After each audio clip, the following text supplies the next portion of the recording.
How's it going, everybody? It's Pot of Flame, and we are back with another FPL live stream. It seems like forever since we've done one. I think it's been almost 10 days, since the last deadline stream. This is a deadline stream because there are fixtures on the Friday, which I almost forgot about, which would have been terrible had I just been like, oh yeah, I'll do my transfers Friday evening, and that would have probably ended quite badly.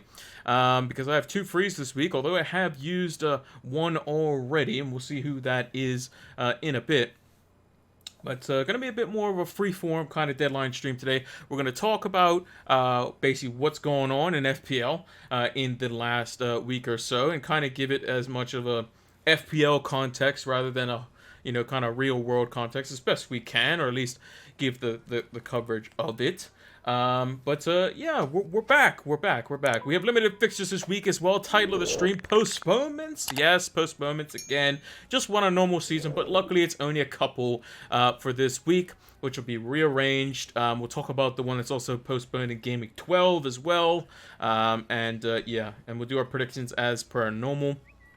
We'll fly through those pretty quickly, and we'll go through all of the normal topics, and we'll discuss transfers and stuff this as well. We'll talk about wildcard strategy as well. We got a lot to unpack this one, so without further ado, let's get into it. JB Collins says, yo to you as well. But you will see at the very top of the stream that I got a Gameweek rank of 1, which is great. Because, well, I didn't take any hits, and I didn't make any transfers. So therefore, you get a Gameweek rank of 1, which is great, which means I got a green arrow. I think I went up like 30k, I want to say, which is interesting. So yeah, fantastic. Not sure how that works. I think it's just it's literally just number of transfers. If you took a hit, you got a red arrow. If you only made 1 transfer, you got like a very, very small green or a gray, depending on where you were. And if you didn't make any transfers, you got a green arrow, which is cool. So I'll take it. But yeah, we have made one of our 2 free transfers that we have going into this week, which is also another reason why I'm reluctant to use the wild card, because I do have 2 free transfers, and I'm very close to fielding 11 players, so we'll talk about that in a bit. But as you can see on the screen, this is how my team did in Game Week 7. Yeah, we didn't have any fixtures. Unfortunately, for those that didn't know, or people that don't live in the UK. I don't live in the UK. Yeah, basically the Queen of England passed away. She had a 70-year service at the helm of the United Kingdom in Britain, and she was fantastic for her service. She was 96 years old, so definitely a fulfilled life, and may she rest in peace, and condolences to the royal family. So that was the reasoning as to why the Premier League games were cancelled. They did leave it up to the Premier League to make that decision. The Premier League then acted and cancelled the games, and some of the games are also cancelled this week. Now, the main reasoning behind those games, so we'll talk about the 3 games that are being cancelled this week, and we'll also talk about the one in Game Week 12 as well. That's slightly different. So in terms of FPL context, the games were cancelled because of the tragedy with Queen Elizabeth II. So the first game, Crystal Palace and Brighton. That game was originally going to be cancelled anyway for Game Week 8 because they were going to do some type of like transportation strike or bus strike of some kind. That has actually also been cancelled apparently, which is they're going to do that at a later date because of the events that have taken place that we've just already mentioned. So that one's not going to be played. So Brighton and Crystal Palace don't play in Game Week 8. We also find out that earlier on this week that Liverpool versus Chelsea is not going to be played. That's a game that's supposed to be being played at Stamford Bridge. And then also Manchester United versus Leeds being played at Old Trafford is also not going to be played this week. Now, those 2 have different contexts from the Crystal Palace and the Brighton game, as well as the one later on in Game Week 12 as well. The reasoning for that is because they are holding the funeral for Queen Elizabeth II on Monday. of this coming week. So today being Thursday when this was recorded, by the time you probably see this, I'll probably be releasing it 1 hour before the FPL deadline on the Friday for Game Week 8's deadline. On the Monday, so 2 days from now, at the time of you probably seeing this video, 3 days if you're watching us live here on Twitch, they have the funeral, and they have to draft in a bunch of officers from all over the country, not just London, but all over the country, the greater Manchester area, from south, from west, from north, everywhere. And that requires a lot of police force. And they basically want to do it in such a way to where they can then pool their resources from the weekend onwards, to make it easier for them that come Monday that they're already prepared and they don't need people Sunday night having to, fly halfway across the UK to make sure they get there on time and all that sort of stuff. So why does that mean that the Chelsea and Liverpool game and the Man United game and Leeds game get cancelled? One reason is because and the main reason is the policing. Because the Chelsea and Liverpool game, since it's in London, will demand a lot of the London police force. Now you'll say, Pilot, why didn't they cancel the Brentford vs Arsenal game?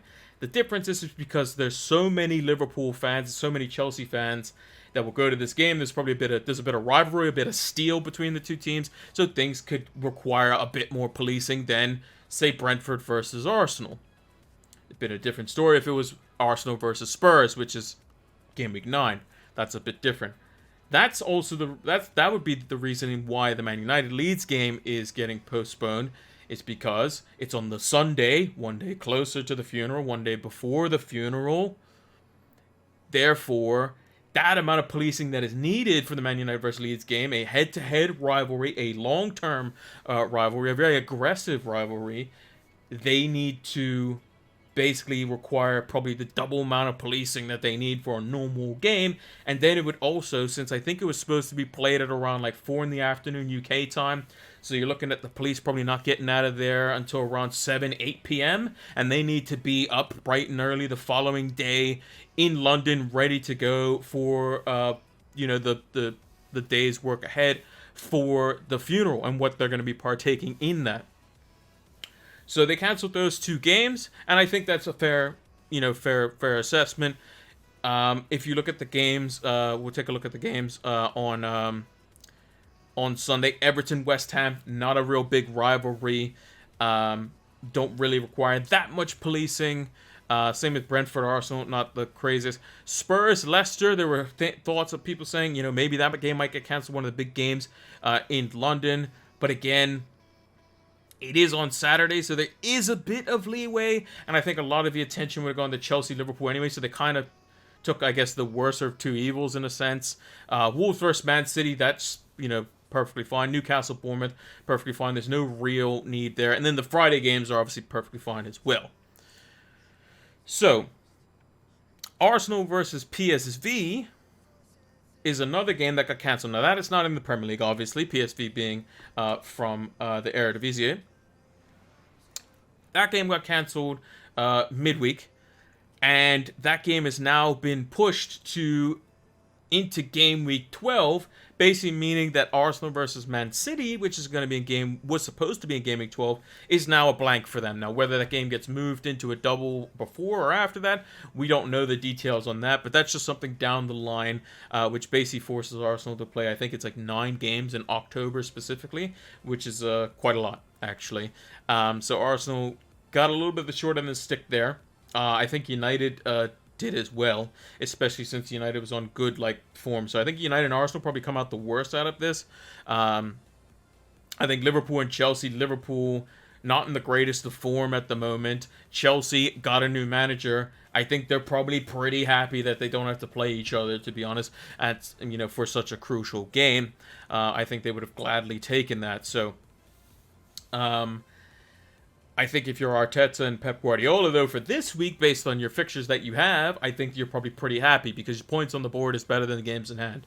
Always, especially when you have 3 points for that game as well. So, that's the situation with the the whole changes of the scheduling and why you see less games if you're logging into fantasy for the first time Thursday night and you're saying, what has happened, what's going on, why did none of my players play last week, what's going on here, right? That's the situation. Basically an unfortunate event caused Premier League games to be cancelled with the passing of the Queen of the UK, and basically they canceled the games. They also canceled a couple games on the weekend this week, and that's mainly due to policing, because some of the games, the two games mainly, the Liverpool-Chelsea and the Man United-Leeds game, requires so much policing that it would basically pull from the resources that would be needed, because they're going to need as much police as they can have for the funeral, which is going to be on the Monday. United Leeds is going to require a lot of policing. Same with Liverpool versus Chelsea, both fairly big rivalries. And with United Leeds, it was probably even more so needed for that game, and it's also in closer proximity to the actual funeral, which is on the Monday. So, that being out of the way, we had no games played in Game Week 7. We only have the 7 games being played in Game Week 8. And there is a potential, just wanted to touch on this as well, there is a potential that we could have a double game week where every team doubles in a game week after the World Cup. I don't know if it's going to be right after the World Cup. If you want to get more details on that, go look at Ben Krellin on Twitter and listen to James on Planet FPL. They break it down much better than I can, and I use them as a resource as well. So when that is confirmed and we find that out, that could be a place where basically just everyone bench boosts in that one weekend. It's just kind of straightforward. And also remember, we do get the wild card during the World Cup, which is great as well. So that kind of also helps out. So now that that's all out of the way, let's take a look at this week's fixtures, because we have no predictions for last week. Did I write down? Yeah, there was no Game Week 7, right? So I'm up to date on my on the predictions and stuff like that. So these are the fixtures that we have. We got 2 on the Friday, so make sure to check the deadline. It's an 8 p.m. UK start time. So it's 1.5 hours before that 6:30 deadline for those in the UK. So make sure to have your teams ready before that. Then there's only one game in each time slot. That's on the normal time slots on the Saturday, and then one game of the very early fixture at midday for Brentford Arsenal, and one game at 2:15 for Everton West Ham. And then it's the international break. Also to mention the European fixtures, a lot of the European fixtures still went ahead because a lot of the teams that did play, basically either that weren't Arsenal, basically weren't in London at the time of playing. So like United as an example, West Ham as an example, both were away from home. Man City was also, I believe, in Germany at Dortmund. And then the other teams that were involved weren't playing, in opposition where they required, I guess, a lot of policing, or was at least far enough away from the Monday the following week when the funeral was going to be held, that they could have it under control.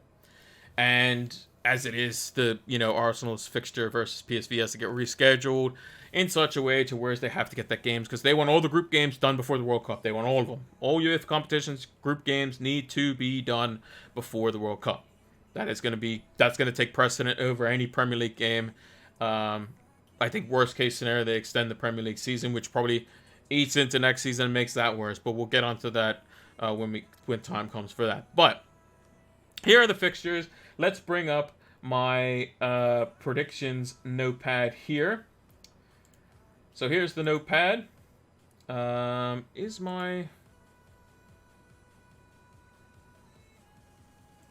feel like my notepad. I think I have my text that's slightly too big. I could be wrong though. Let me see.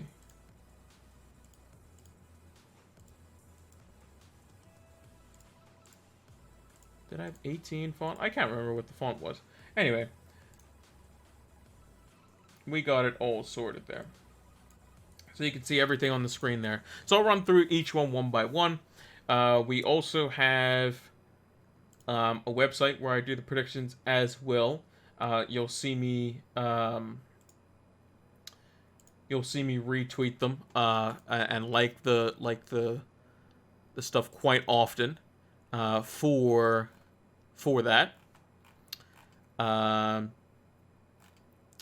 me just find the old link here. So it's fantasyfootballcommunity.com, fantasyfootballcommunity.com. And we'll just post it in the chat. fantasyfootballcommunity.com. That is where you can get my predictions. Apparently, I was actually on top at one point. I don't know how that, if that's a thing, but out of all the people that do the predictions, apparently I was at the top going into Gameweek 5, I think, or after Gameweek 5, I can't remember, but I'll have to check that. Man, I just kind of do the predictions and they post them there, and it is what it is when we look at them on here. But yeah, let's start off with the first fixture prediction. I've gone with 1-1 with Southampton and Aston Villa. I think two teams that are struggling a little bit, and I can see Aston Villa maybe getting a goal early on, but then Southampton just nicking one and kind of, ruining the spoils for Aston Villa. Aston Villa need to win this game. I think Steven Gerrard's still under pressure despite the draw versus Man City in Game Week 6. So I just think it's just going to end up being 1-1. And then I think it's also going to be a scoring draw between Forest and Fulham. I think both teams like to attack. I think both teams are very good at attacking. I think Fulham probably pose more of a potent threat, so I'll give them the edge in the chance department, even though they're away from home.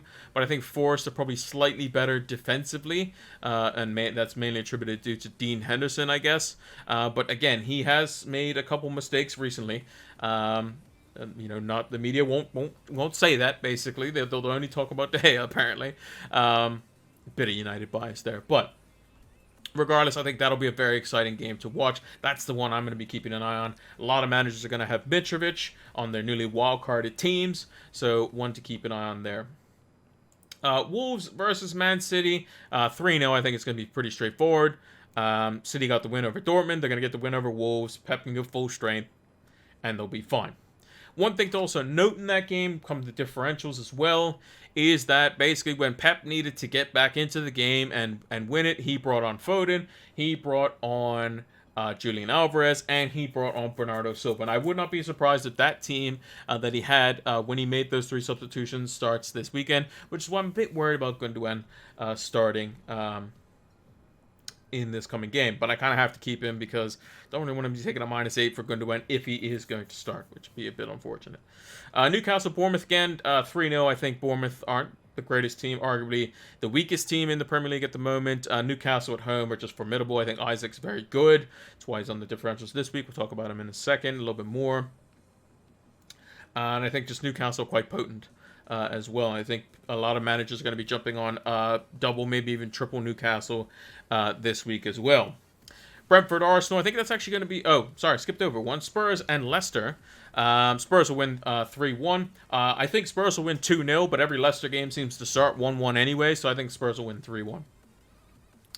Brentford versus Arsenal. I think it's going to be quite close, much like the Everton-West Ham game as well. I've gone with 1-1s in both of those. I just think Brentford have a little bit of steel about them. Maybe Arsenal are a bit disrupted from not playing against PSV, from also not playing last weekend. Arsenal, it would have been 2 weeks exactly since they played their last fixture, if memory serves me correctly, or at least a week. Would it be a week and a half? Maybe it was a week and a half. I can't remember. It's either a week and a half or 2 weeks, because they played versus us. Then the fixture was cancelled. PSV was cancelled as well. So yeah, I think it's probably two weeks since they've played. So yeah, Arsenal are potentially could be a bit rusty. But I think Brentford will definitely give them a good test, and that's why I've gone with a 1-1. Same with Everton and West Ham. Both teams' defenses are quite astute at the moment.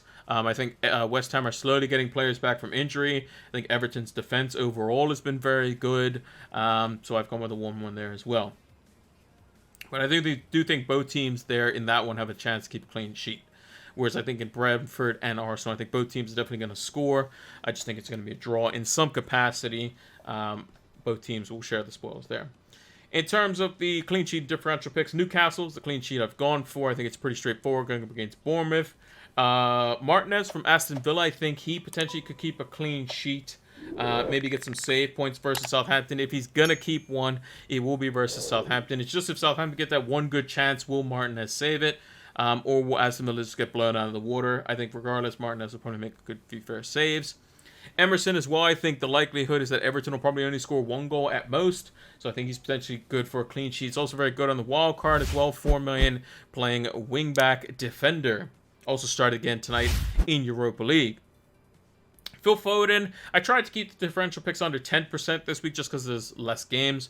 Phil Foden, 7.4%, came on in the 3 that came on when they needed a goal. Looked very lively, and I think he could be quite good as well. And last, Isak for Newcastle. Playing up front, will probably play off the left, I would presume, when Callum Wilson comes back. Maybe he'll play off the right if St. Maximin plays off the left. I think he's adept in all 3 front 3 positions. I think that'll be their strongest front 3 going forward. They'll have Isak, they'll have Wilson, and they'll have St. Maximin. And all 3 of those guys can pretty much flip because I think Wilson has played off the flanks as well in his days at Bournemouth from time to time. So I think that could be a very good signing for 7 million in FPL in the forward line. Got a lot of forwards this season that are looking like they're doing quite well. Hey, Mono, how's it going? Just in from a long day at work. Yeah, same. I took a little nap on the couch too. Catch a few winks as well. Need help when you free on my team. I don't know the wild card at 8 or 9. I'm leaning 9 as I have 2 free transfers. Well, it depends on how many players you have in your team for this week. That kind of plays into the part for everything. So, yeah. Now, let me just post these predictions over on the Twitter. But yeah, so it just depends on how many players you have going this week, like legitimate players. So for me, it would be 8 legitimate players. 9 legitimate players if you include Josh Da Silva, but he's not really a legitimate player, so it's actually 8. So I'm just gonna copy these so that you guys can see them over on Twitter. And if you're watching this over on YouTube, they would have already been posted by now. So you are free to see them whenever you so choose. So yeah, this is my team currently. So the one transfer I have made thus far is I have brought in Kieran Trippier, and that was for Trent Alexander-Arnold. Now, as we discussed, Chelsea and Liverpool are not playing. So therefore, we can make this transfer. It's pretty easy to do because we know he's not playing. We can't get punished by Trent if he doesn't have a fixture. Same with Salah. That's also a reason why I'm considering getting rid of Salah, potentially bringing in somebody to fix the kind of the holes that we have in the team. So you see that Archer currently has a fixture. I'm not going to end up playing him. It's okay. And Da Silva is also in there. Now, Da Silva might play versus Arsenal if they try to go for like a 5-3-2 versus Arsenal. That could be something that Brentford do and have done in the past versus teams that hold a lot of possession. It does mean that Tony gets less lion's share of the ball, and it involves Mbomo more in the front too. But for the benefit of Brentford, I think it'll be fine for them. But obviously, I'm not confident that he'll play, and I'd rather have him as like a bench player in the event that one of my other players don't play, because he'll probably come on as a sub. Because he has done every game thus far, whereas Archer, he's only played 9 minutes all season, so he's not really the one that we're looking for. Salah, Reece James, and Cucurella, they're all not going to play this week, so that they're not going to help me off my bench. So basically what I'm looking to do is potentially use Salah's current money and kind of go for like a 1 week punt, go for like a Kane or a Son versus Leicester.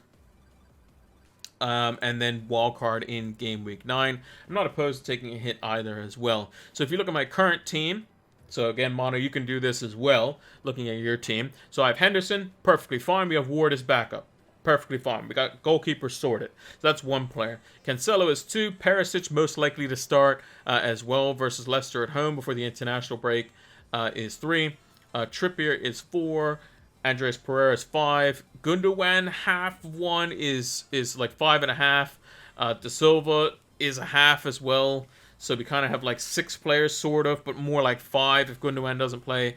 Martinelli is 6. Haaland is 7. Jesus is 8. So Gundogan is the only one that is kind of, the risk at the moment. So basically what I'm potentially looking to do is get rid of Salah, bring in like Kulusevski, because I can't bring in De Bruyne. De Bruyne would be the other premium that I would want. Bring in like Kulusevski, get rid of Archer, bring in Kane, and basically go for like a 1 week punt with the Spurs boys. Have triple Spurs versus Leicester. Don't need to captain a Spurs player per se. Just captain Haaland. Keep it safe. I already have there will be managers that will wildcard into Kane as well.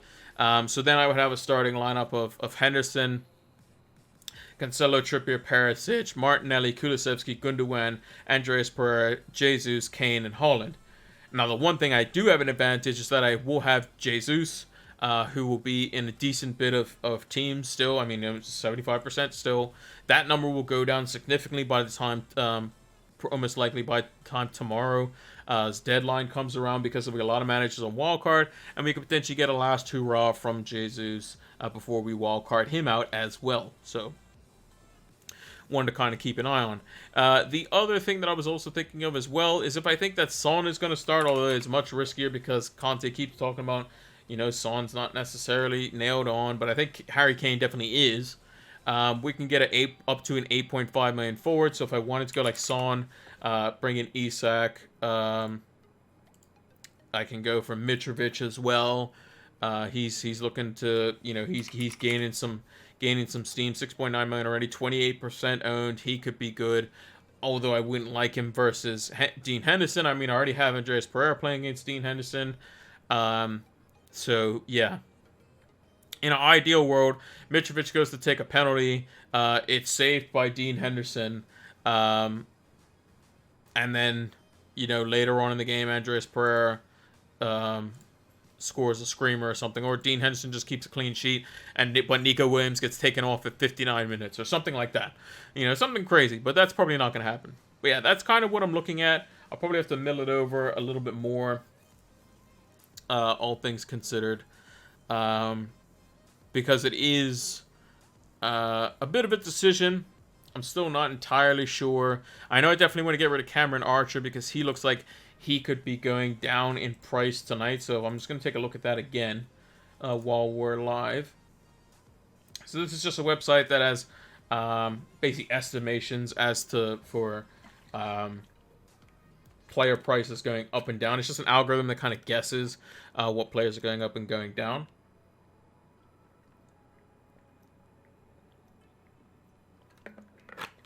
You know which one it is. It's just type in FPL player prices. You'll find them. There's multiple sites to do it. I use FPL statistics. So currently, they have Nick Pope, Kevin De Bruyne, and Cancelo going up tonight.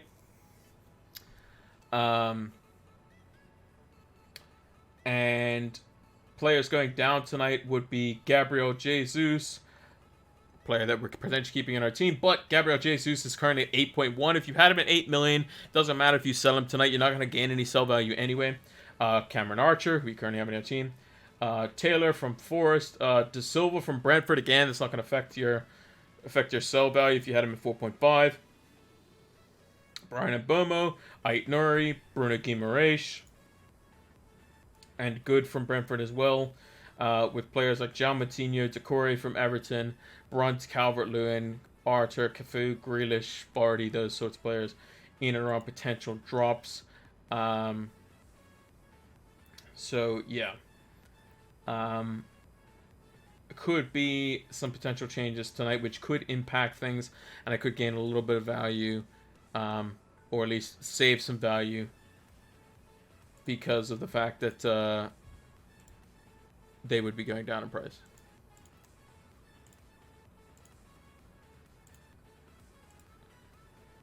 So yeah. So Mano says he's got 8 legit. So he's got Ward, he's got Nico Williams, Trippier, and Cancelo. Okay, so he's got 3 defenders. He's got Martinelli, he's got Andreas Pereira, and then he's got a blank. And then he's got Holland captain Jesus. So those are 8 legit players. He's got Salah, Diaz, Trent, Gross, and Archer on the bench and extras. I'm thinking Kane, route with 2 others. Salah will leave, and probably Diaz and Trent also. Well, if you're going to go Kane, you're going to get rid of Archer, right? So let me just bring up the... Yeah, so basically what you would do is you would get rid of Cameron Archer, you would get rid of Salah. So you need 3 players, preferably... Well, you probably want a midfielder.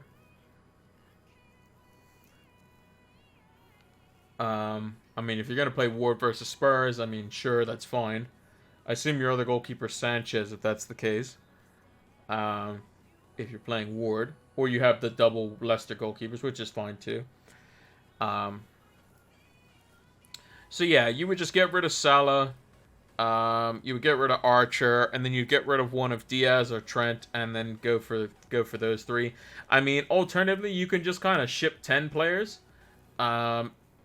If you didn't want to take the hit and just go for 10 players, because your 10 players are still, pretty good. I mean, if you wanted to, you could just go Salah to De Bruyne. Salah to De Bruyne is not bad. I like that as well. Salah to De Bruyne, and then if you can get like Archer up to Mitrovic. I don't know how much money you have in the bank. I don't know how much money you have in the bank. But, yeah, I mean, basically, like, you have to be like, so for me, it's basically like you have to go for a punt that is likely to potentially get returns. That's going to be like lowly owned-ish, for this game week. So that's like why I'm like eyeing up Kulusevski as an example. Yeah, 0.1 of the bank. Okay, so yeah, Salah to De Bruyne doesn't get you much. It only gets you, what, like 0.7? So you can't go from Archer up to somebody. So you're going to need to go, like if you wanted to cover, like, this could be, like, a differential, like a differential pick here as well. Because a lot of managers are going to go for Nick Pope.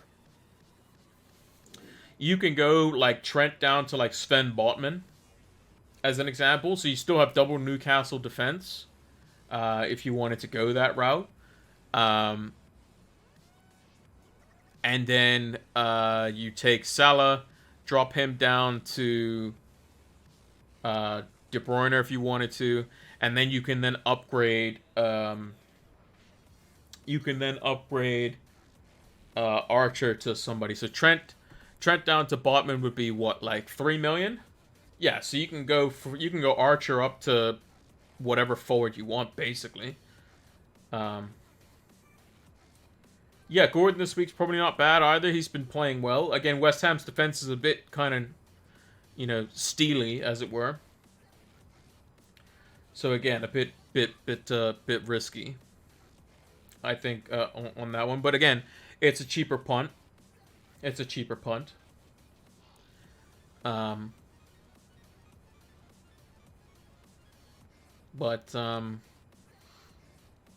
Yeah, see, like, my team, I definitely need to make it so that the Silva's at least the first sub on the bench. Mitrovic, KDB, and Perisic. Yeah, I mean, that's a nice -4, I think, personally. I think that's perfectly fine as well. I think that's fine.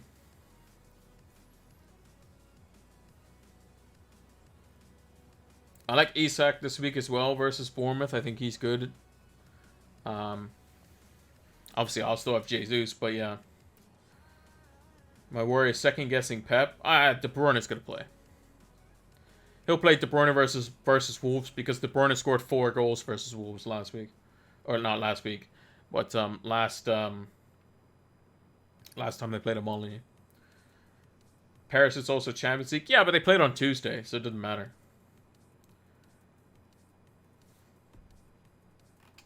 Doesn't matter. Spurs play the late game on Saturday, and they played on Tuesday. They're fine. They are fine.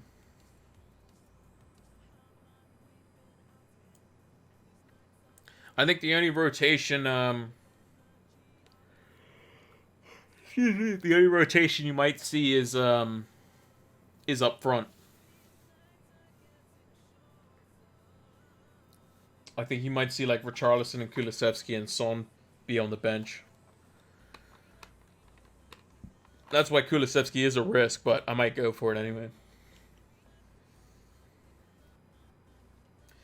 Do you prefer the more risk on minutes or the safe plays? I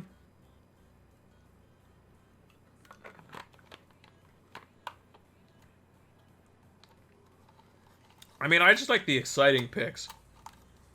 I like the players that I can look at my team and say, yeah, you can get double digits this week. That's why I've had Perisic since the beginning. I mean, I've had Perisic since the beginning. Yeah, he didn't start off great, but I mean, Spurs haven't been good defensively recently, but he's got what? 25 points in 6 games? What's that average out to be? 4.1 something points per game. It's not terrible. 5.5 million. I mean, we expect him to be better. He also has a really good fixture this week.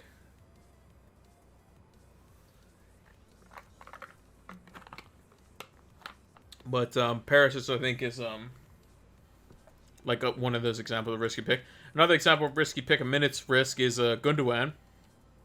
You know, the one game that I got him for, to start with, played 29 minutes, but he got an assist, got 4 points, and played 90 minutes the next 2 games, didn't get anything. So, you know. I like Kulusevski this week. I think he'll start. I think it's Son or Richarlison that misses out, because Kane doesn't miss out, obviously. If Kane misses out, then obviously that's, I mean, just a, that's a, big brain play by Conte. But I don't think Conte can lose 2-0 to Sporting Lisbon. They didn't score a single goal. They only brought Kulusevski on for like the last 15, 20 minutes or something like that. And you bench Kulusevski. I just don't see how that's a thing, personally. I think Son is the out-of-form player currently. I think Richarlison's looked very good when he's played.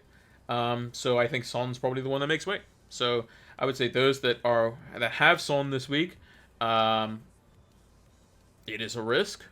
Because I think it's 2 out of those 3 are playing. 2 out of those 3 are going to play, and 1's going to miss out. And I don't think it's going to be Kulusevski because it just doesn't make sense. I think Kulusevski's been fantastic when he's played. May not necessarily been getting all of the FPL points. 27 this season, 5 starts, got a goal and 2 assists. Yes, 2 of those returns came in the first 2 games, but again, he is someone who's just different from the front 3. He doesn't have that running in behind, capability. He's more of a skillful player. He's fast with the ball at his feet, not necessarily sprint speed fast. And he's left-footed, which is kind of important. Good question. Best mid and defender for this week. Best defender for this week, Kieran Trippier. Best midfielder for this week, probably Kevin De Bruyne. If I had to guess. That would be my guess this week. Assuming Perisic starts, I would say probably Perisic, but Leicester just tend to score in every game that they play, so I'll probably go with Trippier. Trippier and De Bruyne for me this week, I would say. And then best forward this week's probably Haaland in it. Haaland's probably the best player this week, just generally. It's kind of how it works now. He just does his thing. He just does his thing. You're making me feel better now, thanks. Yeah. Well, that's the one player I'm worried about as well as De Bruyne. Like, I hope, like, to me, personally now, this is just me. I hope that Pep's like, yep, we don't need De Bruyne for Wolves and Gundogan plays with Bernardo Silva and Rodri. That's what I hope happens, but, you know. It'll probably be Gundogan that misses out, which is unfortunate. But we do have cover. So the likelihood is this is what the team will look like. So basically, the player I bring in for Salah and Archer will fill out the team, and we'll have De Silva at least as a first sub. So I prefer KDB over Kane. This week, do I prefer KDB over Kane?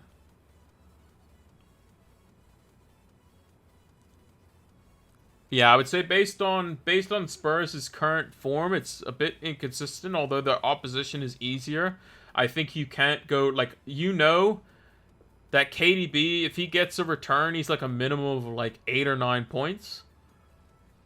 Whereas Kane can just like get a goal and only get 6, right? Like there is also a real chance that Leicester just rock up to White Hart Lane and just win. Right? That's another thing. Whereas Wolves, I think they don't beat City ever. Like, if City plays halfway decent, I don't think Wolves beat them ever. Like, that's just a thing. Wolves don't score very many goals. They don't defend particularly well, all things considered. Like, City's defense isn't great, but City just have Haaland. So, and they have De Bruyne. And they have Cancelo. They have these great deliverers of the ball. What was my City prediction score? You can check it over on my Twitter, but 3-0 City. I predicted 3-0 City and 3-1 Spurs. So I predict them both to get the same number of goals, but who they're going to go to. With City, it could be a bit more spread out. So like De Bruyne might just get 1 assist in a 3-0 win, but Haaland gets a hat-trick. Foden gets like a goal and an assist, and like, you know, Mars comes off the bench and gets a goal, or João Cancelo gets an assist, and then maybe De Bruyne is left out of the bonus or something like that. But likelihood is De Bruyne will probably be involved if City score a couple of goals. Like if City score 2 to 3 goals, I expect De Bruyne and Haaland to at least have 1 return each, at least. That's just kind of how they function, right? But yeah, I think De Bruyne plays in this game just because of how well he played last time he played versus Wolves at Molineux. And Wolves are just that type of team where you can just have De Bruyne literally just camped in the right half space, just whipping in cross after cross, and Haaland's just going to put in every single one into the goal, probably. That's kind of how it's going to be, right? Me, I would love to go to De Bruyne this week. Like, if I had someone who wasn't Gundogan this week, I would probably go for De Bruyne. That's who I would go for. But I have Gundogan, so I can't go De Bruyne. So I'm kind of forcing that hand. I think the safer pick out of Son and Kane is Kane, and then I can go for a risk with Kulusevski, because if he starts, then Kulusevski could rip Leicester a new one, basically, because their fullbacks aren't defensively capable, personally. Since Brendan Rodgers is still manager, I think Leicester, this could be the nail in the coffin where Brendan Rodgers gets sacked, potentially. Kulusevski could absolutely destroy Leicester. So, let me actually do my transfers as well. We definitely don't want Son. So, yeah, I'm going to go Kane. I'm actually captain Kane. Am I going to captain Kane? I mean, Kane is very good versus Leicester, to be fair. Let's actually check our midfield options. Let's survey our midfield options here. Let's survey them. Who do we have on our watch list in the midfield? So we have Gross, we have Rashford, we have Sterling, Trossard, Zaha, Eze. All players that aren't playing. Same with Anthony and Bruno Fernandes. Madison's the only one that's playing, but I don't want to have him in that fixture.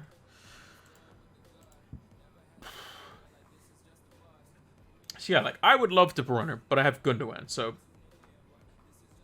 no sense doing the swap there. A lot of these players aren't playing. I would love Phil Foden this week. I think he's a good differential pick. I wish I could pick him, but I can't.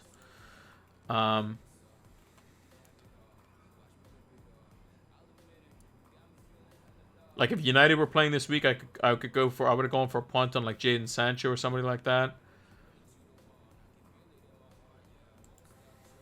Do I like Digne this week? No. No. Don't go anywhere near Aston Villa. Aston Villa's terrible. The only way I would go to Aston Villa is if you're going for Martinez for a 1 week punt for a goalkeeper and just expect Southampton to be bad and he makes a bunch of saves and keeps a clean sheet. Also, Rouvieri? Is that how you pronounce it? Thank you for the follow. Much appreciated. So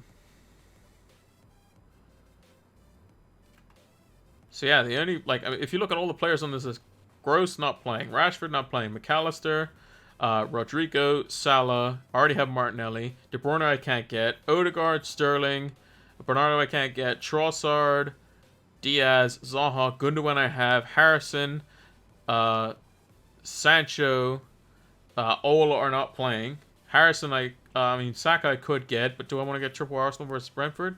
Probably not. Although Saka has been playing quite well, but I don't think Brentford get absolutely blasted by Arsenal, whereas I think Leicester could. So I think Kulusevski is probably the one to go for, to be honest.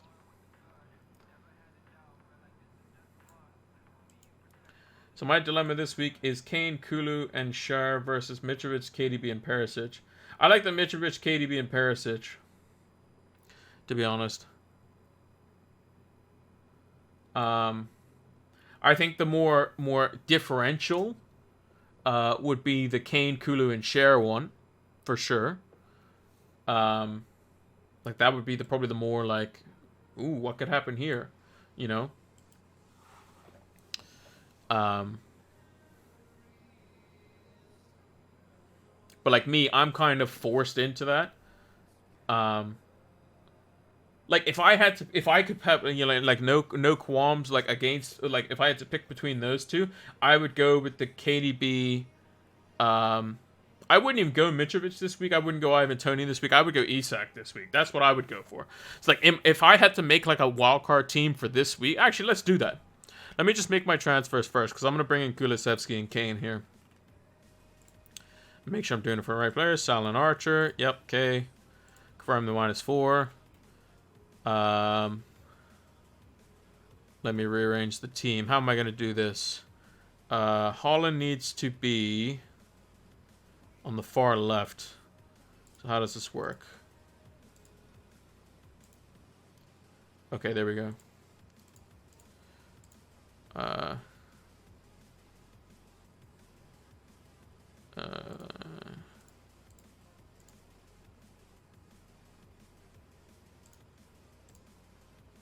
Yeah.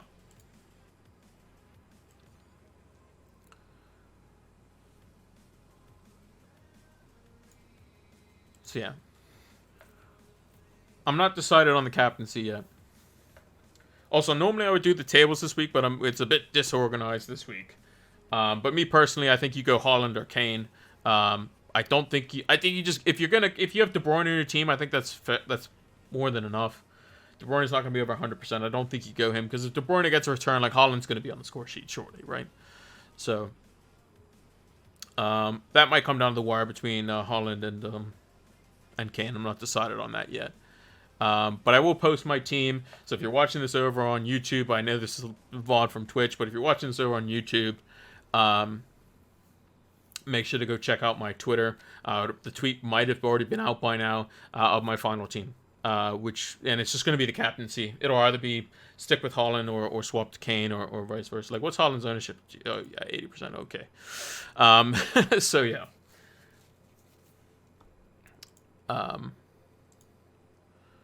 Now where were we? We were on the transfer screen. Yeah, so if I was wildcarding this week, Fulham could bang versus Forest. They could, but also Forest could easily just have Dean Henderson do a masterclass and just save everything. That's possible too. But if I was wildcarding, I would have Nick Pope in goal. It's pretty much a template kind of forming even, like already off the wildcard. I would have Perisic this week, but he might just immediately get transferred out. Kukurea, I would have Nico Williams here. I would keep Martinelli. De Silva would go. I personally like someone I could potentially bench this week. And that would be somebody like a Rashford as an example, if he's going to be back after the international break. Versus Man City, he can score versus them. So I think for a budget midfielder, I think he's not bad. So maybe he would be like one of the bench players. Gundogan I definitely wouldn't have. I'd probably have De Bruyne in the team. Instead of Jesus, I would have Isak this week. I would have, instead of Kane, I would have Mitrovic. Andreas Pereira you're keeping for sure. Maybe like a Jared Bowen just because the fixtures are good, potentially. So yeah, I'm 0.1 off, so maybe I go for, instead of Nico Williams, I go for Emerson as an example. And maybe have something like that.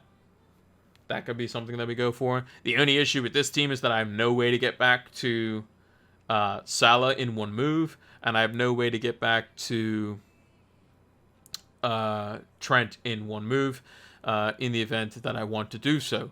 So if I wanted to make sure that that was a possibility, I would have to change things up.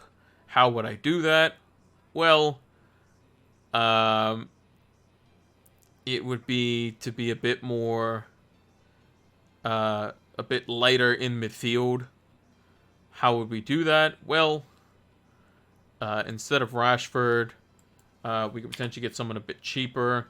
Maybe someone in this 5.5 million mark. Maybe someone in the 6 million mark. Maybe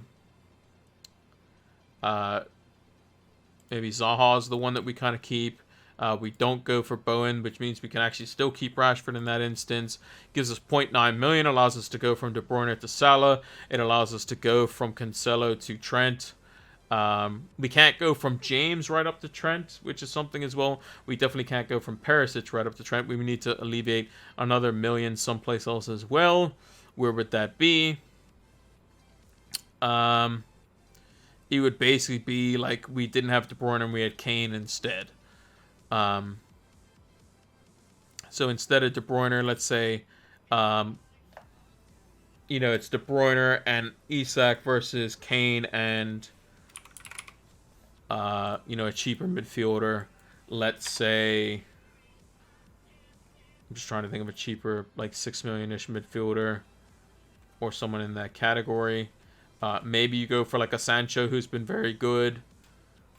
Another player I was thinking of, obviously mentioned on the differentials, Phil Foden, would be an option. Again, this doesn't allow us to go up to Salah in one move. That would be the other issue with going with Kane. But yeah, I like Zaha, I like Trippier, I like Pope. These sorts of players. Haaland's going to be in there. I think it's Haaland, Mitrovic +1, and that +1 is either Ivan Toney, Alexander Isak, or Harry Kane. In midfield, you're going Andreas Pereira. You're probably keeping Martinelli. And then you're either going with like De Bruyne, or you're spreading out the cash and going like Bowen and Madison and players like that.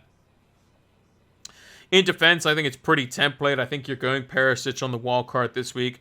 Trippier, Reece James, you're keeping Cancelo, and then you're going a 4 million or 4.1 in Nico Williams' case. The goalkeepers are pretty set as well. So for the most part, it's the midfielders that you kind of choose in the one forward spot. That's kind of it, to be honest. That's kind of it.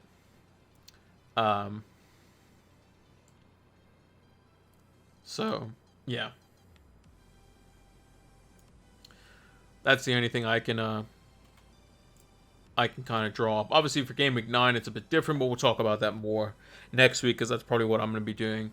I'll be wildcarding for Game Week 9 as well. And with Game Week 9, you can do some different things.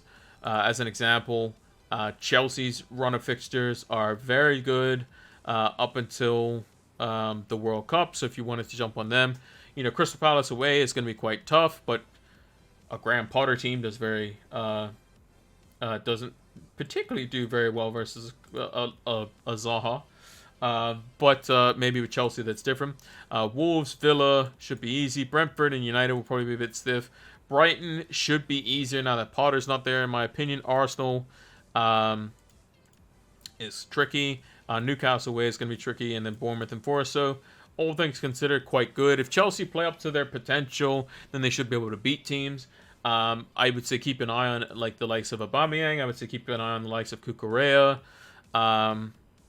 Raheem Sterling. I think they're pretty good players to keep an eye on. Fulham have a very good run of fixtures. Mitrovic is going to be in a lot of teams.